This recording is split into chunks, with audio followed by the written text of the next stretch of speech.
it doesn't lean enough into the like weird shit in the way that Ween does. Like I'm a big Ween fan. I mean, my opinion about Ween has changed as I've gotten older, I guess. But I mean, I was a huge Ween fan. Right, and you stopped huffing like Raid through a gas mask. Yeah. And I was like, they're all right.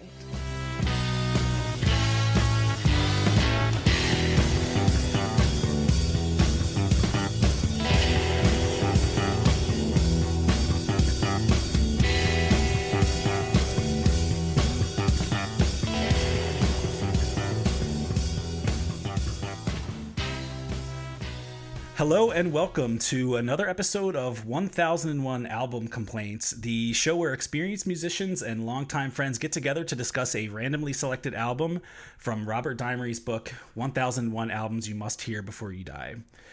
This week we've been listening to Rings Around the World by Welsh band Super Furry Animals. Fun fact, this album has a hilarious cameo appearance from a one Sir Paul McCartney, which we will get into at some point. It's probably the most random cameo that you can imagine. Super random. The funny part, though, is that he's done that twice with separate bands, so we'll get into that momentarily.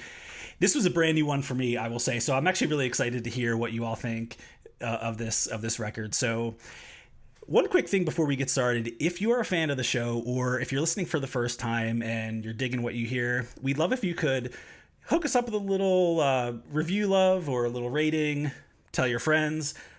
Although if you're like me, all your friends are on this call right now, so who knows, but limited supply.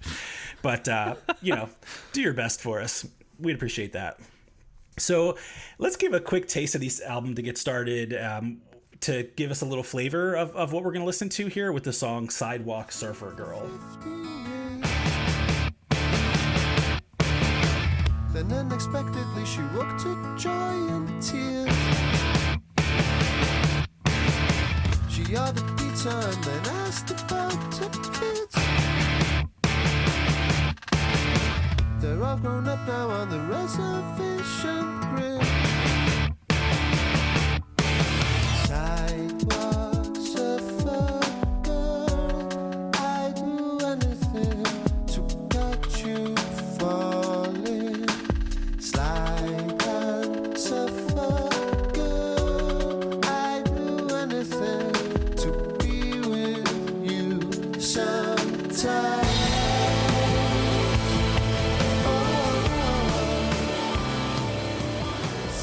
All right, so let's introduce the group with a tweet-length review of this album. Yeah, I'll start this thing off. Hey, everybody, this is Adam. In addition to feeling sorry that Alan's going to have to try to pronounce these guys' names later, which is... Buckle up. So my review is, the Super Furry Animals throw the kitchen sink at nearly every song on this album as they take a swing at creating their own magical mystery tour. Even though they managed to shoot themselves in the foot far too many times over the course of this 53-minute mashup, I still added this album to my favorites after only 2 times through. So now whether or not that warrants them making it onto the list, we'll see. Go on, spoiler alert, Adam. Damn. Love it. Hey, this is Rob here. And yeah, my tweet length review, I should say, this was the first time I had heard this record. I had heard the band before, so I have a little bit of catalog awareness to bring into the conversation, but this one specifically was new for me. And I found it to be an experimental, but I want to clarify, palatable journey into psychedelic pop, kind of like an alternate history of what pop music could be or could have been. Nice. Let's kick it over to Kate. What'd you think of this record? I thought it was really overwhelming in a way that I found to be really irritating. Save for a couple songs, like I was like, all right, I can buy this. Yeah, it was like sensory overload. Yeah, that sounds pretty apt. Yeah, that's apt, I say. It's fair. Let's kick it over to James. What's your take on this? So this seems like a sort of hyperactive rehash / tour of most of early Super Furry Animals. It lacks a lot of the emotional honesty and craftsmanship that is sort of the hallmark of later Super Furry Animals, and it doesn't really have the punk energy of the earlier band. To be clear, I sort of ran through their entire catalog while kind of listening to this record, and I have to say it's my least favorite Super Furry Animals record.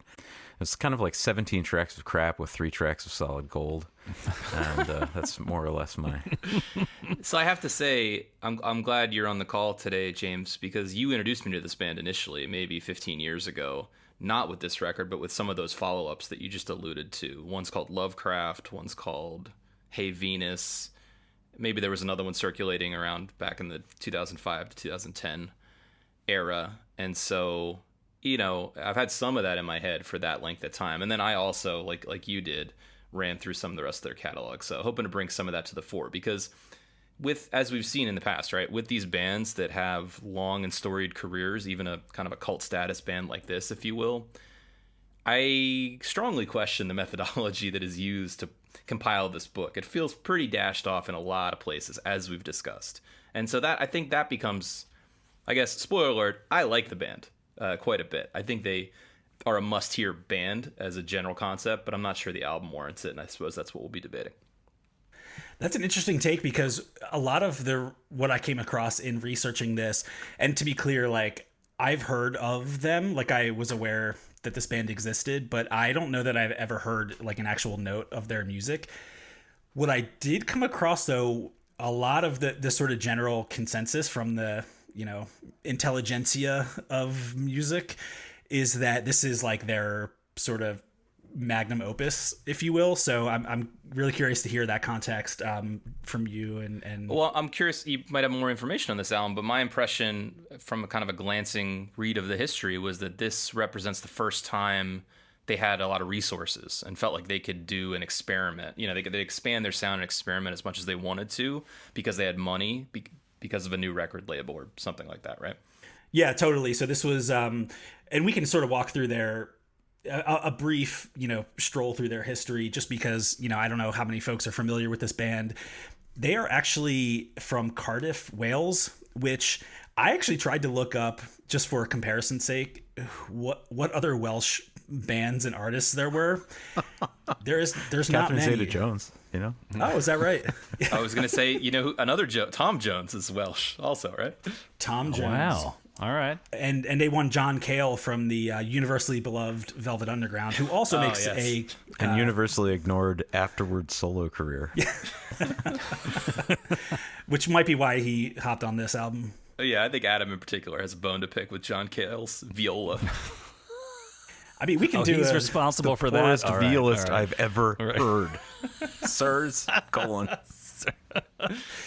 But because of the fact that there's really not a ton of music that has come out of Wales, Super Furry Animals are actually regarded as one of the more popular bands to come from that area. And Rob, to your point, they're definitely like a cult favorite type of band, and sort of a darling of the, you know, the underground, you know, kind of cult scene. I figure I'll start off with a couple reviews, or at least like commentary from some reviews that sort of describe how they're perceived by the press. This one from Billboard. So, over the course of 9 albums, Super Furry Animals has been described as one of the most imaginative bands of our time. While according to a 2005 article in NME, there's a case to be argued that Super Furry Animals was the most important band of the past 15 years. So that's some pretty heady commentary there. Some shoes to fill, if that's accurate. Yeah, that's bold.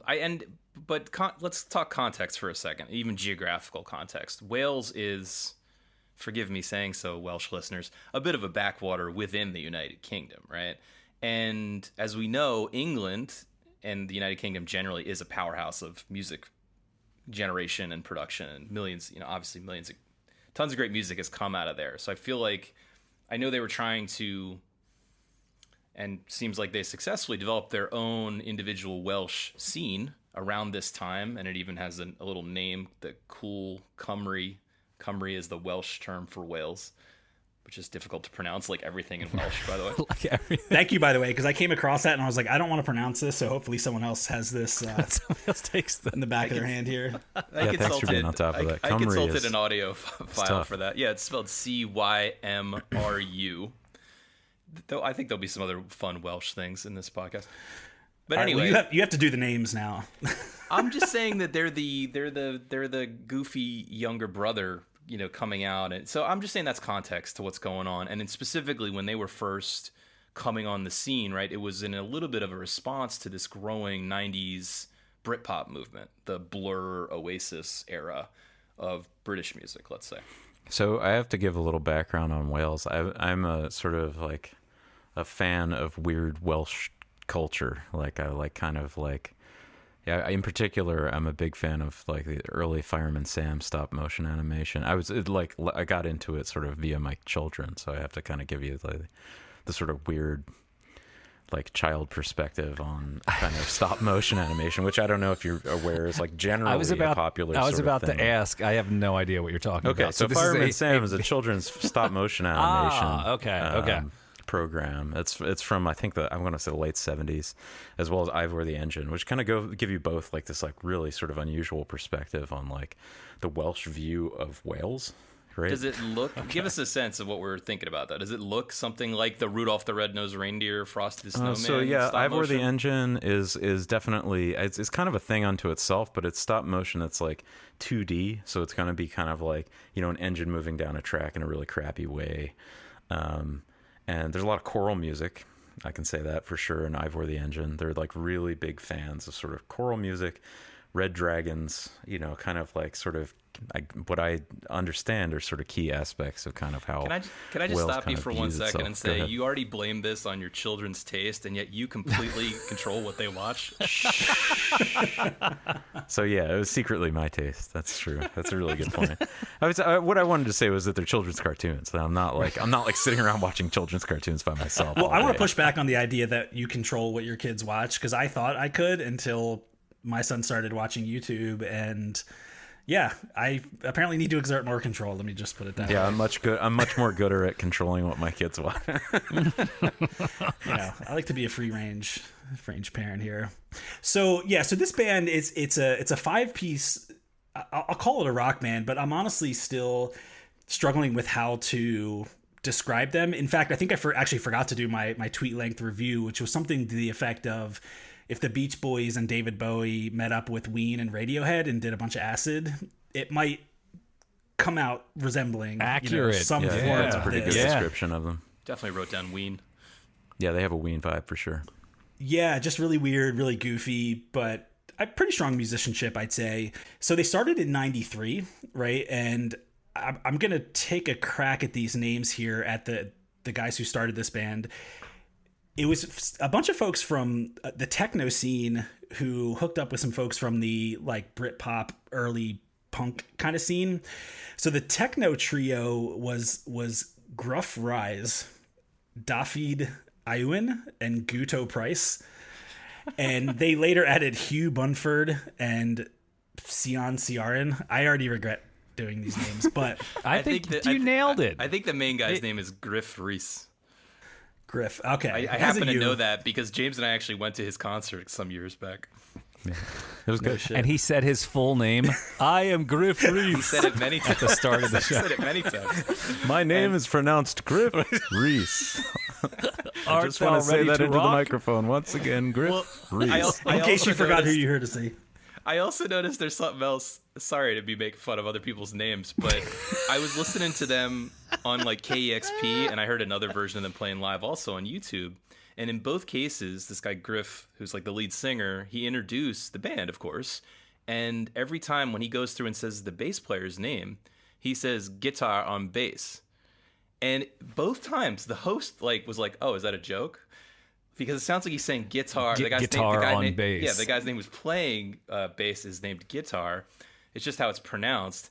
But then I noticed this guy Griff was like, he acted as if he had never heard that both times it happened. You know, You speak English, right? Like you know what a guitar is, and you know what you're saying is very close to the word guitar.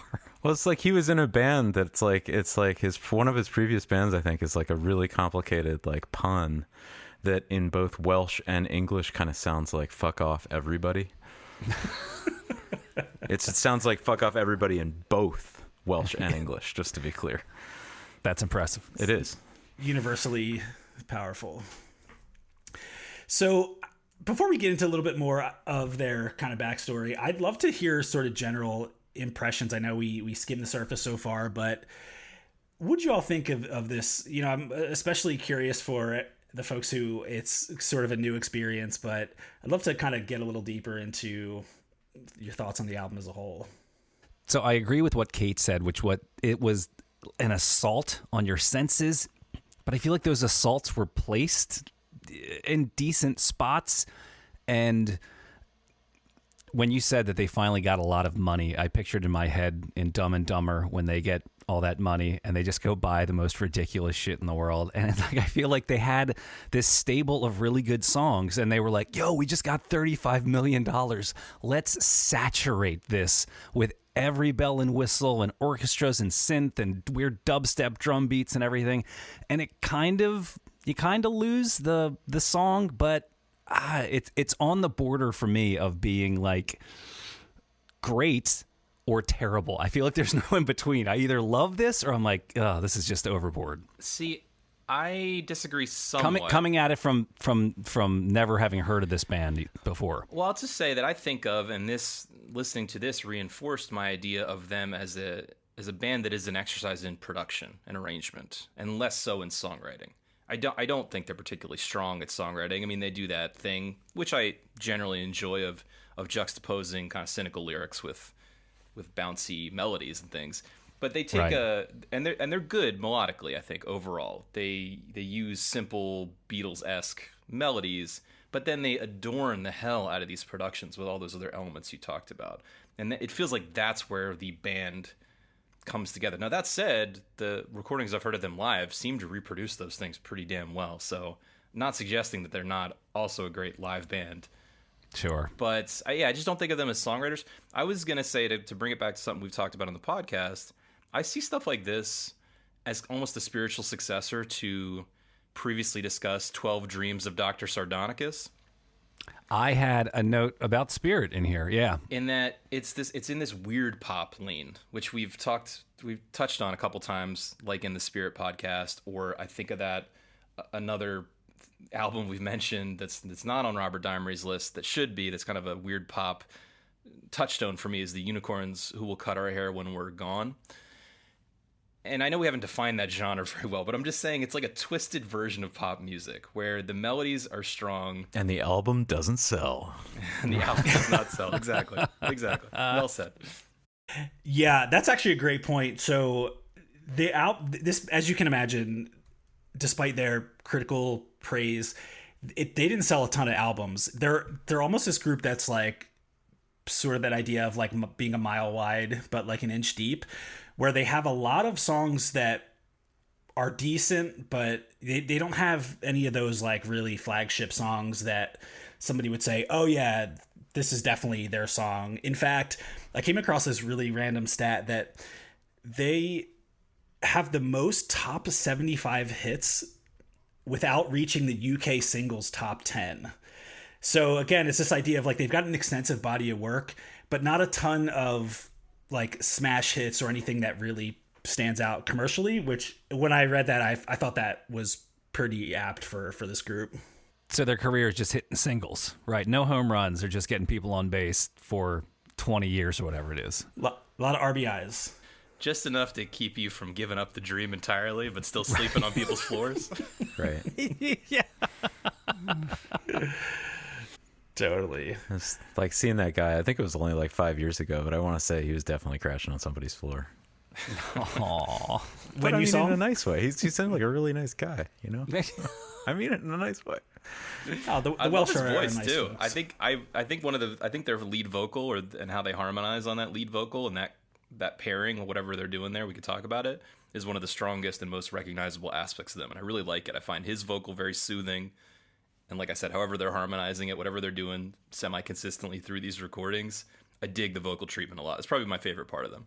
I liked his voice too. They use a lot of seemingly Fender Rhodes as well. I think that's not a Wurlitzer. if I do.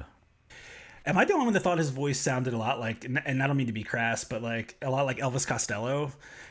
Like there were a few songs where I could have swore it was him singing it. Elvis Costello is secretly Welsh. His name is like, well, we can get some black and fats and level. It's probably a deep insult to an Irishman, by the way. No, I know. I'm joking. I'm sorry about that. Bastard. Like, you bastard. Get like tossed out of the UK the next time I'm there. Awesome. So yeah, so they started out as a proto sort of techno rock outfit. They did a few EPs. They did two of them actually. One of them, I encourage you all to look this up. I don't even know how I would communicate the name of this EP, but one of them has been listed in the Guinness Book of World Records as the longest ever EP title. It's literally like 50 letters, and it looks like someone's cat walked across a keyboard and just spewed out 50 random characters. This is like a Welsh localized keyboard, though, right? Essentially. And actually, Adam, you mentioned, or Rob and Adam, you mentioned them getting an infusion of cash upon a record deal. So that actually happened to them twice. So after they cut these first two EPs, they got signed to a sort of indie label called Angst. And apparently they were given like a £20,000 advance to get better instruments, because I guess they were playing on a bunch of beaters. So instead of actually getting like, Gibsons or Fenders or whatever they were probably expected to play, they went out and bought like a bunch of Flying V's and just really weird looking. All the rock star shit that they've always wanted.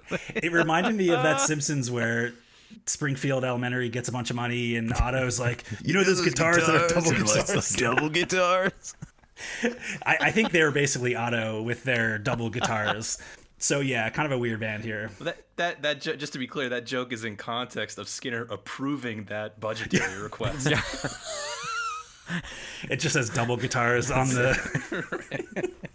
Is it just me, or is that like a really is it like a really weird decision? Like I kind of feel like there's some bands that if you took away the crappiness of their like fucked up used instruments, like Sonic Youth or something like that, like they're no longer a great band, like potentially. You ruin the vibe. Because right? like so much of their sound is dependent on these like really unique shit instruments.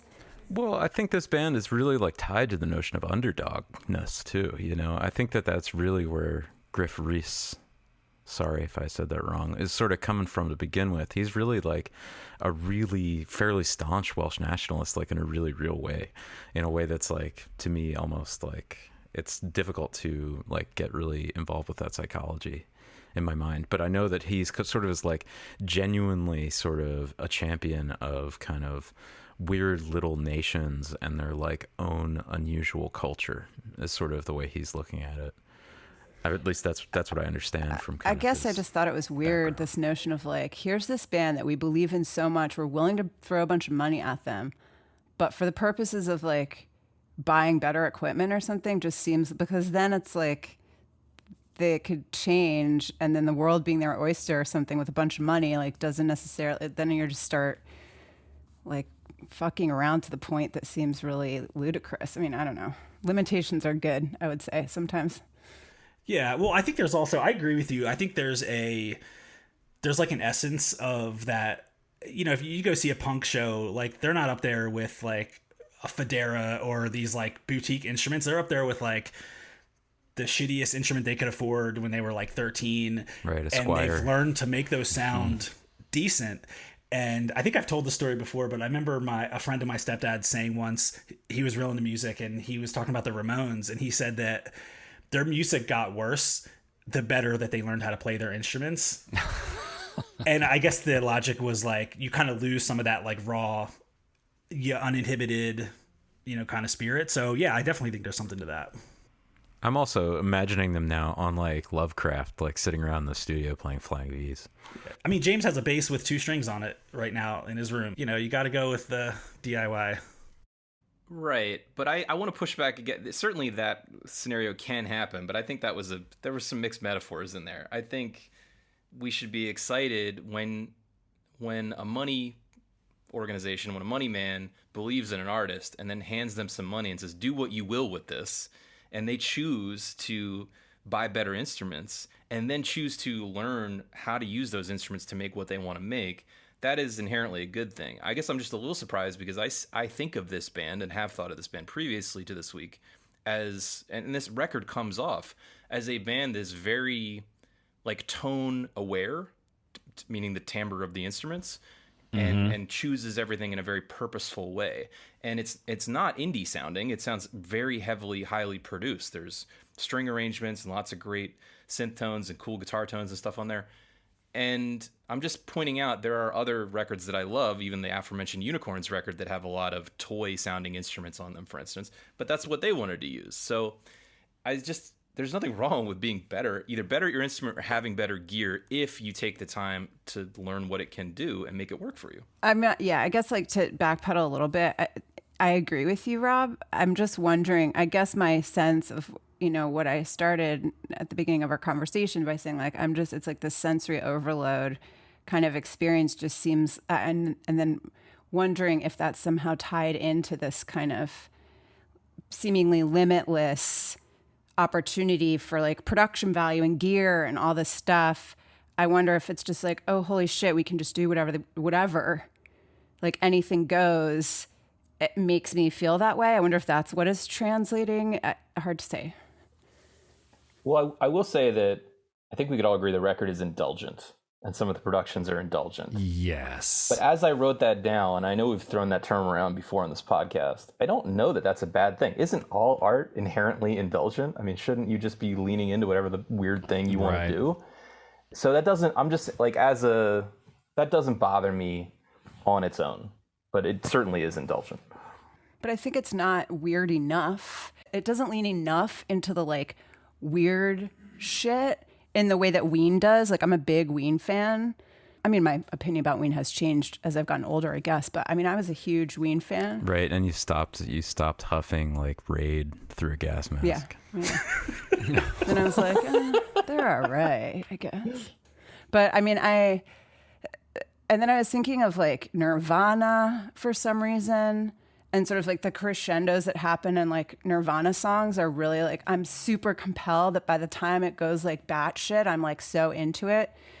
So it's like, I feel like they're not rock enough or something, and they're not weird enough. They're like playing like back and forth across this line that I'm kind of not convinced or something.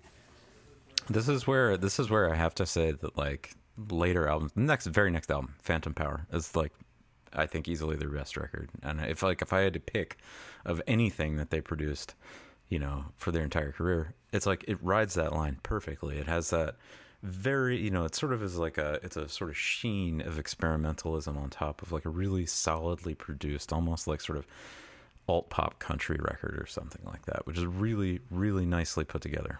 I'm remarkably surprised to hear you say that, to be honest, because I don't know the record super, super well, but I did give it a couple spins. Partly because it's pretty close in the chronology to this one. And I know a couple of the later records beyond that really well. And to me, Phantom Power lacks a ton of experimentalism, which made it much more boring to me. It is much more palatable and pop friendly. I almost, in my mind, I started associating with it. Like maybe that's their last gasp at trying to have a hit single. And then they kind of give up and go back to doing whatever the heck they want, which fair enough. Go back to sleeping on their buddy's floor. But yeah, like fair enough for them. And listen, if you subjectively feel this isn't weird enough, that's perfectly reasonable, right?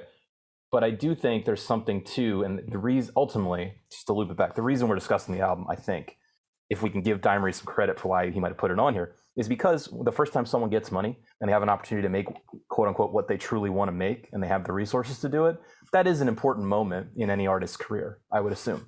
Yeah. So we got to, this is a reasonable thing to look at. Sure. Well, and I think they were very clear about, there's no like preconceptions. Like they wanted to make a grandiose album. Like it wasn't that this just sort of happened spontaneously. Like this was definitely their goal to make something that was a little bit out there. I think let's get into some of the tracks here, because I think it'll help us like, provide some context here. We started off listening to the track Sidewalk Surfer Girl. Let's just give that another few moments here to marinate.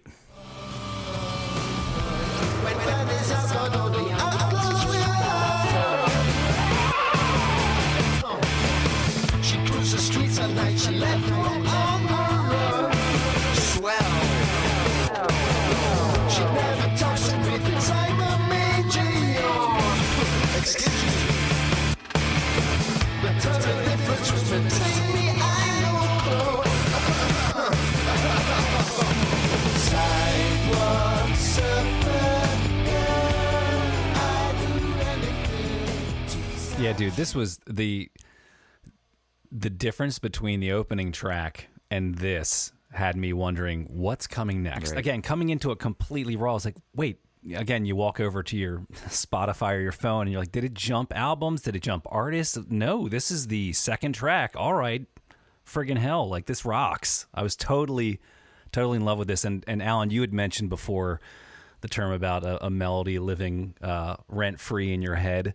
This was one of those tunes where I've had Sidewalk Surfer Girl spinning around in my head since probably the second time through, so well done, gents. Yeah, I hear that. I feel like the one thing I've picked up, and I'm not nearly as versed in their entire catalog. Again, like my entire experience with them has been compressed over the last 7 days. But it seems like they can write a hook. They can write something that has that kind of sugary sweet essence that kind of sticks in your ear and makes you keep humming that over and over again. And I definitely thought this song fit that bill. It's made me think of a couple things. One, I sort of hate the title, so that kind of put me in a negative headspace.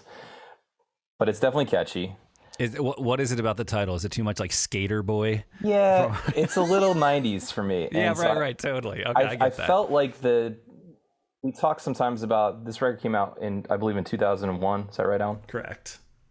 Okay, I mean, right on the cusp of decades here, but this reminded me more of the 90s in a lot of ways, and I felt like that held it back. Everything from like how the guitar breaks in the verse, the way the chorus breaks in, quiet, loud. Yeah, the tone of the guitar, the way the delay effect on his vocal, all of it just felt like 90s grunge, and it made me think but it was a little 5 years behind. Like maybe in Wales, they didn't get Siamese Dream until 1999 or something. That said, definitely catchy. And I think the Beach Boys were already mentioned, but the other band that I kept thinking of throughout this record with these super catchy melodies and the way the harmonies were arranged was ABBA. So a more European touchstone, but kind of some pop gold in there. That definitely, I don't remember if it was this song or what song, but I definitely had a Dancing Queen. Is that an ABBA song? I notated that there was something that had that kind of angle to it. This was definitely poppy, which I appreciated. I had a note on here that I assume if you were to look at their digital track or if they had a mixing board, that there's 75 tracks that are lit up at one point in this song. And I would have fun just randomly muting 15 of them and see if I have a little more, because at the start of the second verse is when it feels like they're just throwing stuff in, and I lose track of the melody. I can't hear the words that he's saying. There's just things swooping in from the left and the right. It's just too much. I get it. I get what they're doing, but for me, it's just not overindulgent, but they just went too far with it. It's like they get overwhelmed by the studio tricks. I mean, there's that vocal that has. I think this is the one that has those intense square wave dropouts out of the vocal or something like that, and it just starts swirling and you're just oh, fucking calm down, guys. Right. Yeah, I agree. I think that's what I was feeling too. That the production went a little too far on some of these tracks, and that drew away from. And just to back up my ABBA comparison, what I think of as being ABBA is this idea, and we've talked about this in reference to the Beatles too, but there are some other bands post Beatles that do it well, and I think ABBA is one of them. That just there's a melody that you can follow throughout the entire song, whether there's a singer going or not. It's melody, then counter melody, then the melody's picked up by another instrument. And it's this melodic feeling, bouncy melody throughout the whole thing that makes it feel very catchy. But the artfulness that make the Beatles so great, and that maybe make even ABBA so great, are how they then surround those things. So here, you're right, Adam, you said it better than I could have said it. I was getting lost. I was losing that thread of the melody, which I think was intended to be there.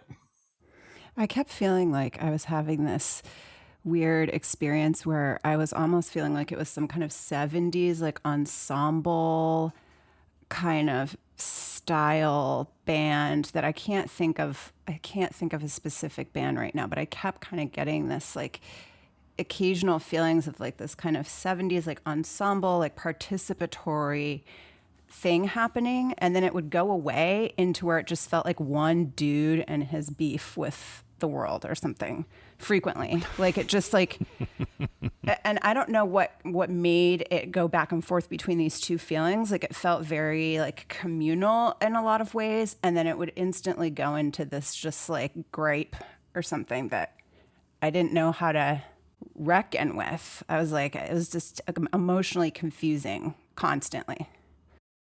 I think that is something that I would say is almost like a thematic thing in their band. They kind of have like a feeling of they're going to play this like it's like everybody's dying to play like this big like crowd like, you know, like let's get everybody singing type of thing, and then like they just like immediately, as soon as they hit the part where like the crowd would start singing, they immediately pull out of it and like go right back to doing something else entirely.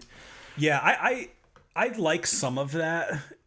As far as I hate when someone hits me over the head with the melody, you know, like I think we listened to something recently where I can't pinpoint what it was, but it just kept going back over and over and over to the chorus or to the hook, and sometimes that leaves me feeling just a little bit like fatigued and tired. So I sometimes like the switching up, but I totally hear what you're saying there. I think this song also for me sort of represented a general criticism of the album that I have, which was it felt like there was a hook, a chorus, and there was the bones of a song, and then they would take it for another 3 minutes of like, it was like you'd reach a point in the song and they were like, okay, it's noise time, and they would hit the noise buttons, and it wasn't like, let's go into outer space. It's like we did the hook and the chorus, we're done. Yeah, and I don't know if it's a way to make it feel like a demo type of song can stretch out to, you know, 4 or 5 minutes, but it left me feeling a little bit empty in some spots. I agree. Okay, let's listen to the title track. Well, the sort of title track from this album. It's Drawing Rings Around the World.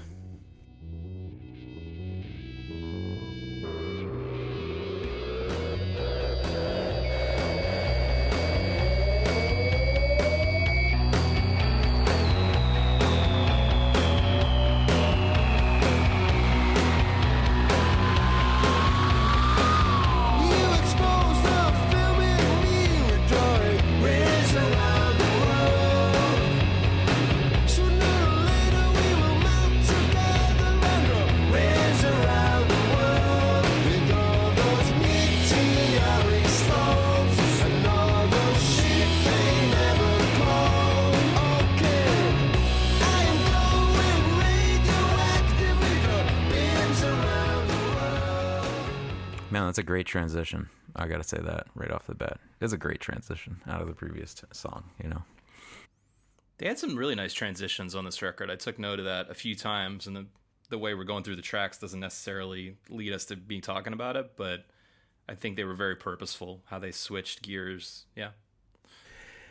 Yeah, this felt to me like the most accessible sort of pop-ish song. In fact, in some of the research I was doing, I saw that they did a version of this on Conan back in 2001. Oh, wow. When this came Okay. out.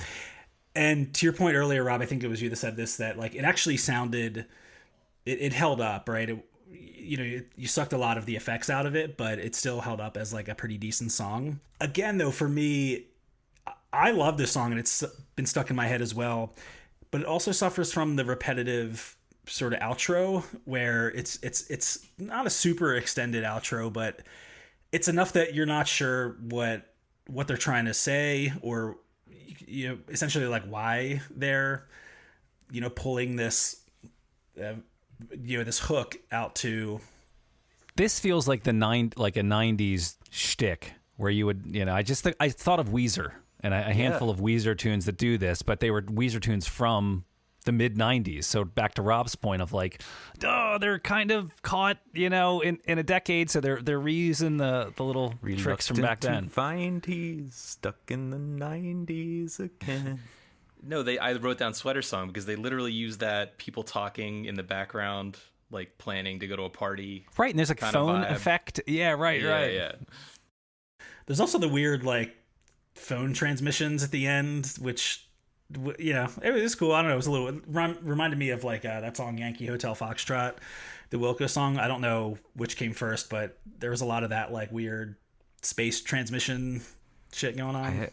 My commentary on this one was you don't have to put the whole world in there. You know, it's just like we don't need to hear every single instrument that you've ever touched in your entire life. I think it could have been a radio hit. Was this the one they released as the single then? Sounds like if they're promoting on Conan, probably.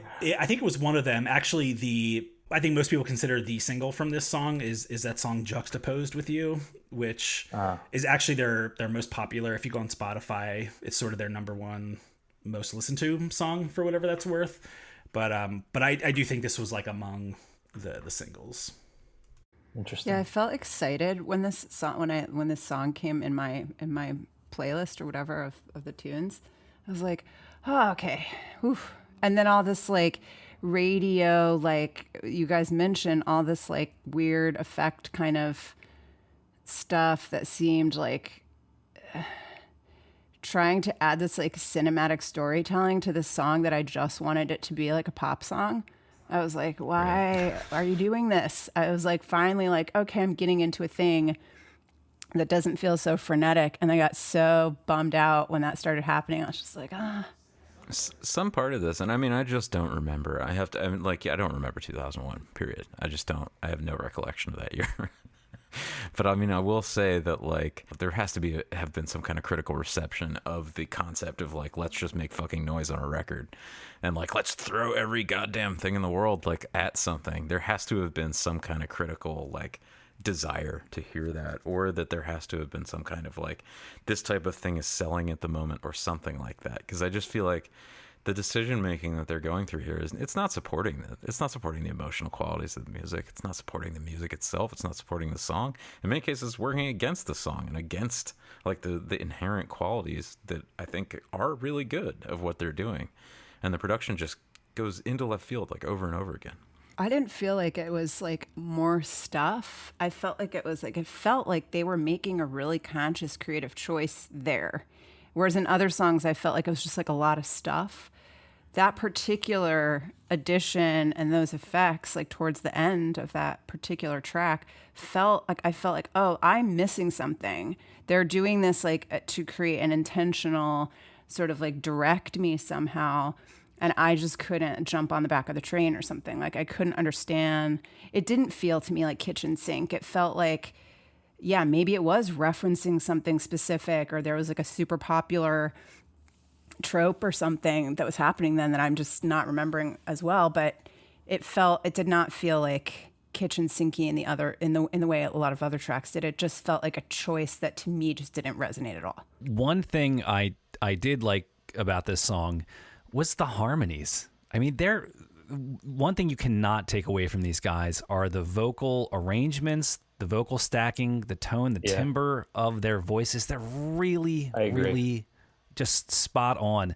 And I should watch some Ivor the Engine, dude.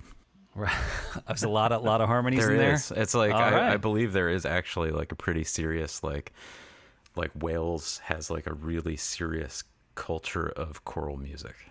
All right. Well, it's coming through here because the one through line that I was able to kind of latch onto throughout this album, even it was doing the crazy freakouts, was that I knew it was going to come back and there was going to be another harmony at some point in the next song, and I'd be like, oh, this is so freaking good. And without a doubt, there was. And this is high praise coming from the son of a piano tuner, old man Adam here, grumpy, pitchy Adam. The curmudgeon. Exactly. You're out of tune. You're 30 cents off. Adam, who declared that Madonna has no singing talent whatsoever. Well, she's pitchy, and I don't like her voice. Sorry. I think you mean Sorry, Madonna. Maybe who you're thinking of. Yeah, I agree. If you get the Adam seal of harmonic approval, then you're doing that right. Okay. Let's go on to the next track, which I think we'll have some good conversation around. It was called Receptacle for the Respectable. It took a long time for me to get over your incredible ways, and now I'm minded to have a good memory.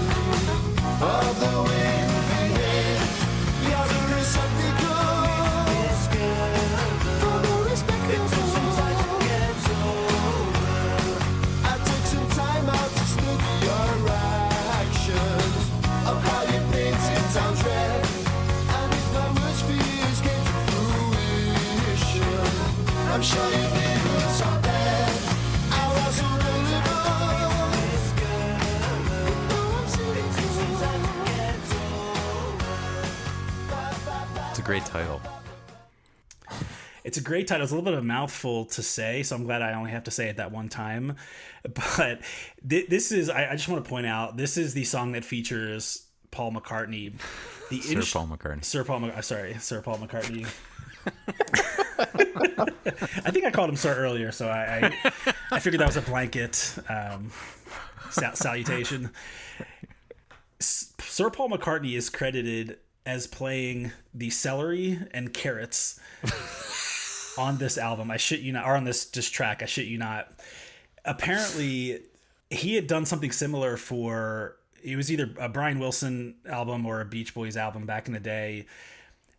And what they asked him to do was call them up on a phone and chew celery and carrots, and that comprised like a lot of the rhythmic background, and they just kind of looped that throughout the song. So yeah, I guess. And what's funny is I was reading one of the quotes from why that was what they asked him to do, and they were like, well, we already had a bass player, so like, what else did we need him to do? And it's like, you got fucking Paul McCartney. He can play more than bass, you know? You can't really hear it until the song kind of slows down about halfway through. At that point, when it's a bit more open, you can hear the chewing. But I wonder, like, if I'm talking to Paul McCartney and I can either have him chew into his cell phone or just get an autographed picture from him and call it a day, I'm probably going to go with the autographed Maybe picture. they secretly did, and then they chewed into their own cell phones. Oh, I was gonna say, Adam, that's why you're not a famous recording artist, a cult status recording artist. I wonder if This is a pro weirdo artist move, right? Yeah, that's a good point. Yeah. I wonder if Apple Corps was demanding, you know, like songwriting credits for this album. I know they're pretty ruthless. It's really weird. I keep wondering, like, are they buddies? Like, if it were me and if I had made that decision, it would be because I don't like Paul McCartney and I just want to like exploit his fandom. And I'd be like, oh, Paul, like, I love you, man. Can you do this thing for our band that you're like, you know, a fan of or whatever? And he's like, yeah. And then I'm like, ha ha ha, what a douche or something. Like, that would be like it's my just a big roast. So it makes me wonder, like, what is their relationship? 4-part harmonies with himself. What are they? Well, I think it was that somebody in the group saw him at a show and was really drunk. I'm trying to figure out now, and persuaded him to do it, and he was like, sure. So and the quote here I'm looking at, he took it with good nature. You kind of see how far you can go sometimes. We figured we already had a bass and singers, so we really didn't need any more musicians. So we figured he could crunch vegetables. But as you mentioned, it is a reference to something he did on a Beach Boys record many years before. So that must have been something that they pulled from the liner notes in their youth, thought was weird and interesting, and kind of brought back up as a reference. I wonder if they wrote the song after getting Paul, because this has a ton of Beatles things on it. It's got the Beatles beat, which is dum clap clap clap clap clap clap. It's got that Beatles beat. It's got a harmonica. It's got those swooping Beatles harmonies. So I wonder if they wrote it. I mean, happiness is a worn pun, after all. No, I mean, don't forget all the Cookie Monster vocal sections that the Beatles put on the record. The Cookie Monster vocals are too fucking much for me. I think I actually had to fast forward by the time a couple times. I just couldn't make through it. Alan, can we drop in the switch over to the death metal Cookie Monster scream? I don't know how we could talk about the song and not drop that in.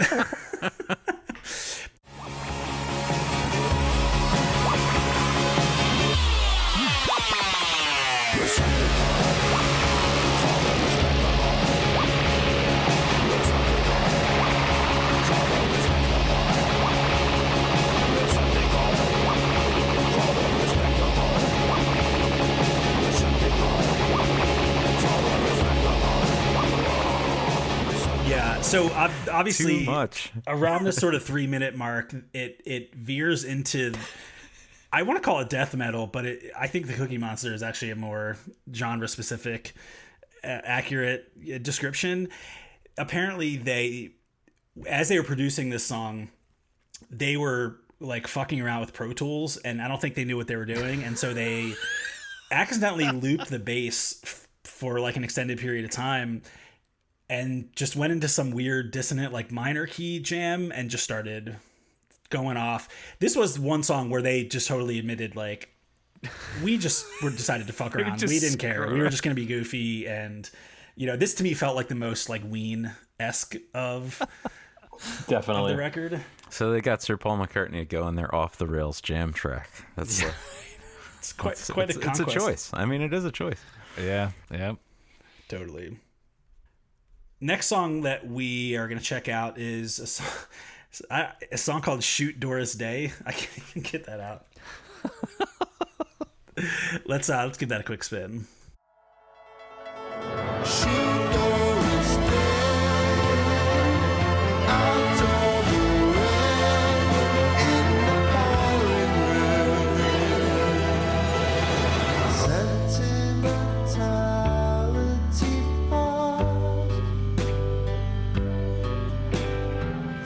Jimmy Stewart ignores her question. People never stay the same.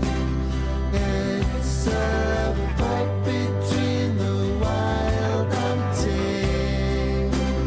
I've some feelings that I can't get through, even to my friends. Adam, I'm gonna kick this one over to you because I know that you had a lot of strong feelings about this track. Yeah, I on the text thread, this song's vocals, the harmonies and the arrangements gave me goosebumps when all the vocals came swooping in the first time around. Whatever chord they're hitting just hit all the right spots for me, and I was just in love with this tune.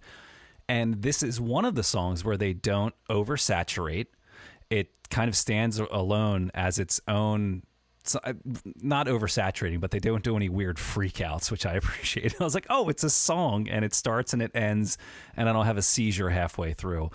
They even do they do a key change at like the 2-minute mark, which is really nice. It's just lots of really tasty things in here that I totally loved. There are some feelings that I just can't get through without turning to a military coup. Is a really great turn of there you phrase go. as well. It's really nice. Which reminded me of an Elvis Costello line. I feel like he swooped in and laid down those two those two lines. Welsh nationalism strikes again. Right.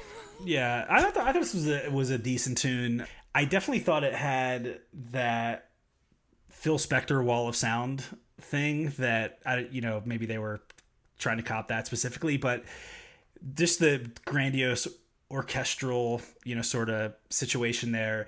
But I do feel like it was an honest song, and you're right, it didn't feel over-engineered other than the orchestral arrangements. But it just felt like a decent song. My one criticism, and I don't know if anyone on the call is actually going to get this reference, but if anyone is a fan of the band Fish, after most people, James specifically, would probably argue they didn't do any good material. But specifically after 2000, 2001, they've just been coming out with albums that are just kind of sappy, and they're okay, but there's just like a milquetoast kind of nature to it that just and it's a distinct flavor that I feel like I can pick out. And this song had a little bit of that for me, where the kind of sappiness was a little too thick for me, but otherwise I think it was a decent track. Are you saying I like sappy music? I'm saying you're spot on, sir. I like sappy music. I'm trying to say you're a fan of late stage Fish, and right. Wait a second. Oof. Is that pre or post Farmhouse? very much post. All right. Yeah, I felt like it was kind of doing what I was saying about the ensemble, sort of like, for lack of a better word, wholesome, which isn't really accurate, but I can't think of a better word right now.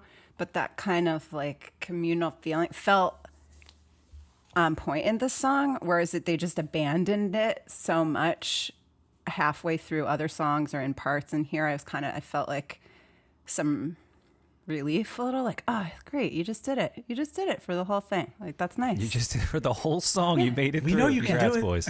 Right, you can do it. Thank you for not pressing the noise button. Awesome. Okay, so let's move on to what we sort of talked about earlier as being one of the marquee singles from this album, which is called Juxtaposed with You.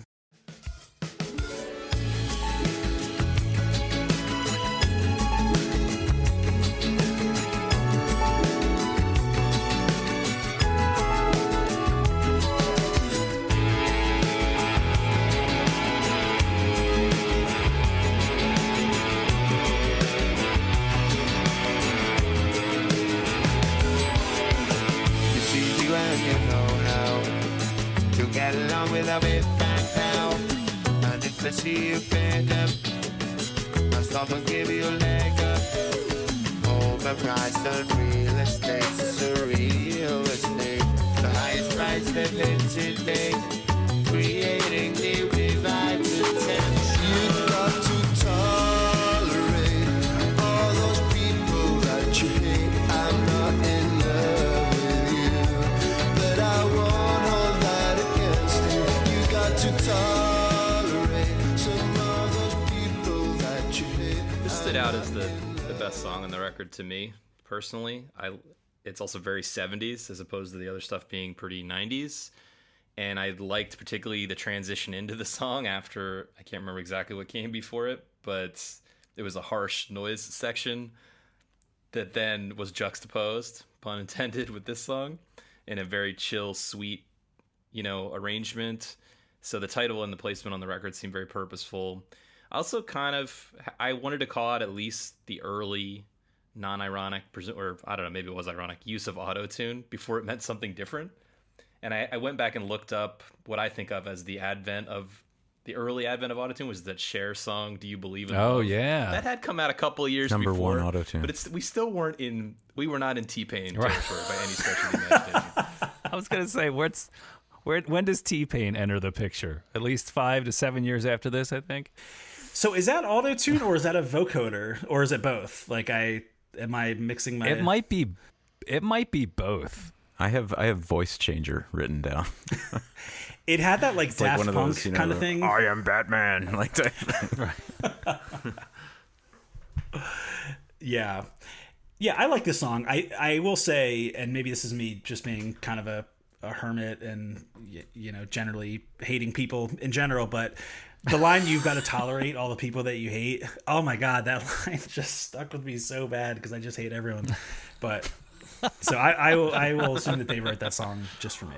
Wait, and I'm the curmudgeon on this call? Wait a minute. I gotta narrate my comments on the previous song. No sympathy. I remember writing stuff like this, and now I know why nobody listened to it. And then juxtaposed with you, less strings to pay off after that last turd. Oh, that's awesome. Well, also, I think, was it No Sympathy? There was one song we didn't put it on the focus list that I thought had a kind of a direct rip of Let's Spend the Night Together. And I think it was No Sympathy, because even the term sympathy made me think of the Rolling Stones also. Like, that was a sly reference to they knew that they were ripping off the Let's Spend the Night Together part. Anyone notice that? Is this another Welsh nationalism thing? Like, is this like, they're like, fuck the fucking Rolling Stones, I'll fucking kill you. It's just one 55-minute airing of grievances. Yeah, that's Okay. like weird to think about that. So we removed Run Christian Run from the focus list here, but I did, I actually wrote commentary on every single song. Oh, wait, I thought I left that one on there. Oh, I'm not sure. Let me see. James doesn't use Spotify, Alan. Yeah, that's true. I'm sorry about that. No, it's all good. Yeah, I took off. James calls the radio station, waits for them to play it, and then Excuse hits me. play. Hello. I'm one of your avid listeners. I gave you $25 last year. Can you play track 13 off this random album and you're at home hitting play and record on your little Casio? Wait, not only that, you're putting tape on the little hole on like an existing cassette tape so that you can repurpose it as a... All right. Yes, that's true. It's true. It's a cassette tape I found on the ground outside of a dumpster. It's a Rolling Stones tape. Fun fact about tapes. The first tape I ever owned had no writing on it. It was something I found on the street when I was like 7. I brought it home. What? And it was like the Ghetto Boys. Even better, it ended up being Master of Puppets, which I needed some like fucking thug down the street to come down and tell me I'm like, who is this? You seem like you would know this. What is and he's this? like, oh, this is Metallica Master of Puppets. And I was like, oh, this is cool. Nice. So yes, a little bit of podcast trivia there. That's good. So last song we want to talk about is a song called "Run Christian Run." Let's give that a quick. Postponement, suspension of rational movement.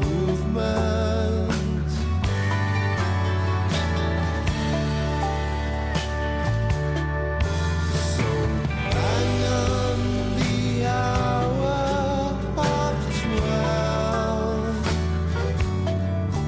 to the forest clearing wheel down with guns to our heads, for we know that heaven awaits us.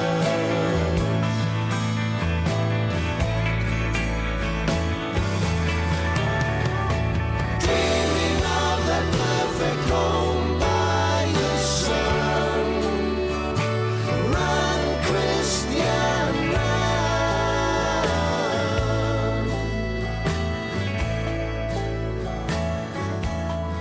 Still dreaming. So speaking of people who like sappy music, it turns out apparently, like, you know, this is what I come to the Super Furry Animals for, this particular vibe, and I think that they do it really nicely here. This was like the payoff that I personally had been waiting for since the first track of this album. I'm just like, oh, when? And this was it for me. I like it. I like it too. It's a real slow build. I don't think the song needs to be 7.5 minutes or whatever it is, but I do agree that this is the vibe I like in them and I've come to expect. I just felt like it didn't hold up as well to a close listen. I liked it a lot in the background, and on my first couple runs through the album, this stuck out in my mind, as like a standout. I still like the chorus melody, and I think it builds and stuff. And the song, to be fair, does come to some kind of crescendo near the end, but then it hits that crescendo, and then it continues on for like another 45 seconds, which just feels like There's definitely editing problems and run length issues, I'd say, throughout this record. This record's far too long. Definitely. And I was getting exhausted by the time I was through even the first listen of it. I think that's a good call out. Yeah, I think it clocks in at around 53 minutes.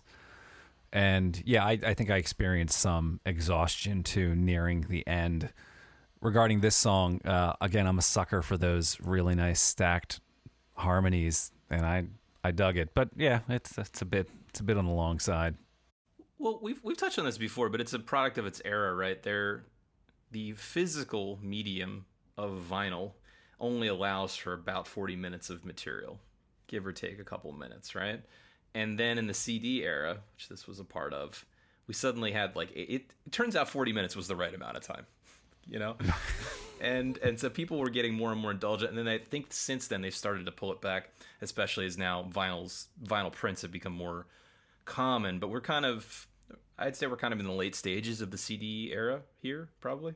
Like, where would their editorial choices have been if this was going to get, like, printed on vinyl or something? Like, is it shortening that song? I don't think so.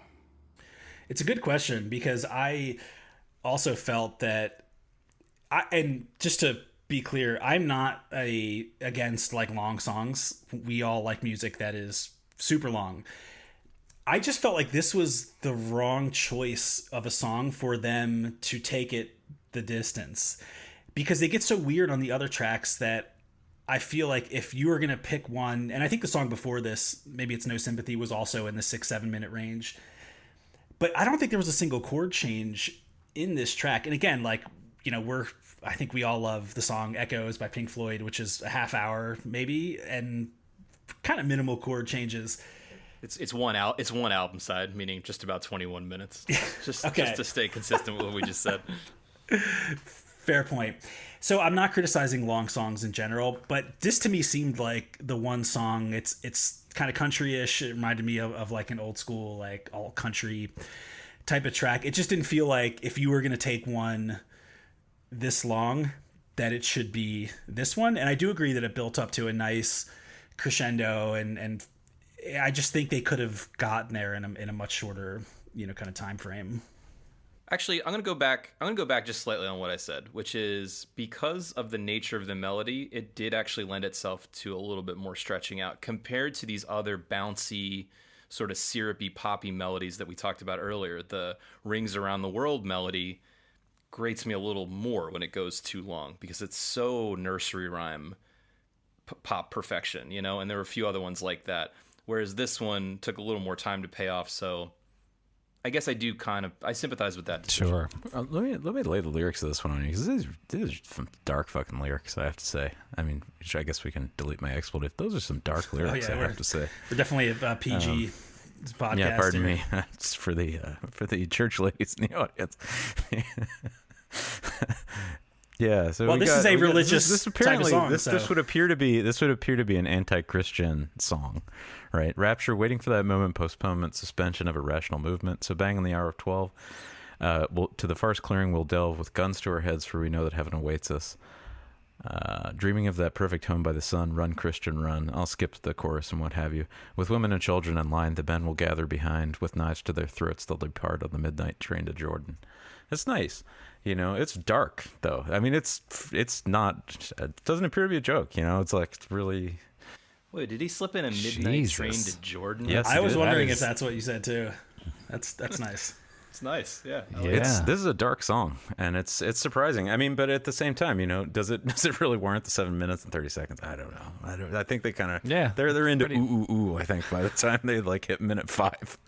My mind just flashed to like some guys in full Bedouin gear doing a doo-wop version of Midnight Train to Jordan. That's what you get for listening to lyrics. I didn't even know this song. Okay. So that, I think, rounds out the tracks that we had on the docket to discuss tonight. I think all that's left is to enshrine this album into the Hall of Legends that this podcast has decreed, or to cast it aside as rubbish, as they would say. Let's go around the horn and seed spilt upon the barren earth. Yeah. Of Jordan. Yes. All right. The moment of truth. Adam, does this belong on the list? So when I was looking through Wikipedia, I thought it was a genre that was highlighted in blue that I was going to click on. I clicked on it, and instead it took me to an online music web magazine from the UK in the early 2000s. It was called Drowned in Sound. I thought that this band was part of a genre called Drowned in Sound, which would actually be pretty appropriate. Having said that, though, I really dug this album. It was challenging in parts. Other parts I just absolutely loved, but I think that without overanalyzing it, I think you should listen to this. It makes the list for me. I think this is a really cool, fun album, challenging at times, but still worth the listen. Kate, what do you think?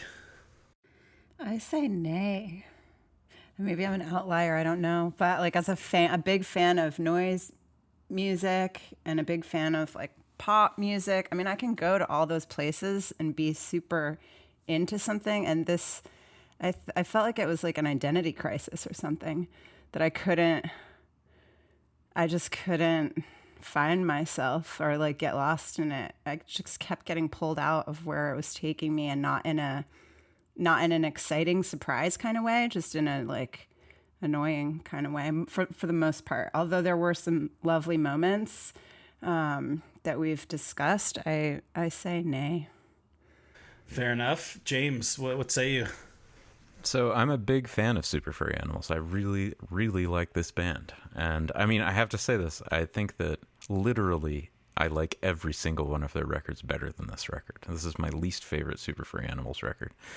And I think that if it were me and I were sitting around making a list of 1001 records to listen to, I would put Phantom Power on there, or I would put Lovecraft on there. I would definitely not put this record on there. This, I think, was really a big budget experiment. I think it failed. And I mean, I'll say that just kind of out and out. And I'm sorry. I honestly want to apologize to the band for saying that if they ever listen to this. Secretly, I love your music. I don't like this record. Griff is sitting there with a single tear streaming down his I know. face. I mean, it would hurt if I don't want to hurt his feelings for real. It's like I just made a lot of good stuff, and this is not it. Sorry. So I'm really conflicted on this one, but I think it's going to have to be a qualified no. Because, like James, I think this band is great, and I do think as a band they're an absolute must-hear. And I do not think this is their best work, for all the reasons we described. There's more good than bad on this record, for sure. It wasn't hard to listen to or anything. I enjoyed my time this week, but I do think they grew into themselves better as time went on in some of those later records. I would probably recommend Lovecraft, my personal opinion of the one that gets thrown on the most in my house. I am conflicted about it because I know I know we vacillate on what exactly this vote means, but I want to be clear. I do like the band, and not only that, I want to support weird, twisted pop bands like this. I like that they're experimental. I like that they're genre in specific. I like that they play around with different decades and recycle ideas and are trying things even when it doesn't work. I really appreciate and respect that. I respect taking a big budget, record budget and sinking it into something that you think is going to work or at least be interesting. It's like they experimented with a lot of money here, clearly. And whether or not I think it paid off, I think that's worth doing because there's not a lot of opportunities that has happened in history, right? Yes. So it's cool for that reason. If you have to listen, if this is your only opportunity to listen to them, by all means listen to it. But if not, I suggest going a little later into their catalog, like we've talked about. That's where I'm landing on it. So I guess, Alan, your vote doesn't really matter, but go ahead. No, I love having the no pressure vote where I can kind of vote my conscience, as they say. I'm going to say yes. And often my criteria for these types of things is if there's a band that I think you should listen to, and this is the only album that's on the list, that definitely weights it into you should listen to it. Although I think their very first album, which is one called Fuzzy Logic, I don't know, James, how familiar you are with that, or Kate, since you all seem to be, or Rob, more familiar with this album or with this band. But I'm going to take off my kind of music critic hat and just say, despite some of the criticisms I had, I think you can look at it objectively and say, I don't like some of the choices they made here. I think it's uneven in a lot of spots. But if I just am a music fan for a minute, I just liked it. I think there was enough here that I'll definitely play it again. I think it's going to go into my rotation. And it could be because this was my introduction to this band in general. And so because I don't have that context, I went from zero to having exposure to this really cool band. So for me, that left an impression. And, because of that, I'm going to say yes. But again, my vote doesn't matter. I'm outvoted, but seriously, those of you who liked the vocals and those of you who liked a lot of the production ideas, they really did improve. And I think that, I'd have to say, yeah, Lovecraft or Phantom Power, really, really worth listening to. No, Griff, James hates you. His address is as follows. we went to see Griff at the, where did we go, James? We saw him somewhere in San Francisco. That's true. He could have punched me in the face in person if he really wanted to, so... It was at the chapel, I think. Oh, okay. I was going to drop in one unrelated thing that I noticed in our research that didn't come up, which is just a fun thing for record nerds, is that I read that Cardiff, where these guys are from, is home to the oldest record store in the world. It opened in 1894. Whoa. Continuously operating? That's crazy. Yes, oldest continuously operating record store, yeah. And they were selling... We got wax cylinders. We got 8178 John for Cale religious records music. And some Gene Loves Jezebel. Is that in the same family? Do you know? This is the Super Furry Animals section. Is it like a family owned? Is it a family business? I don't know offhand. No, sorry. We could look deeper into it. It's called Spillers, I believe. It's built into the side of a cave. All they sell are Master of Puppets tapes that have been lettering scrawled off. I'm just saying I have that on my list now as an avid record store guy. I'll definitely make a beeline towards that record store first chance I get. Yeah, I want to go to Wales now. Go to this record store. I'm definitely. If you take that flight, Rob, I'm on it with you. So I think Wales Chamber of Commerce you owe us a cut for, advertising. Right. All right, two flights to Wales, please.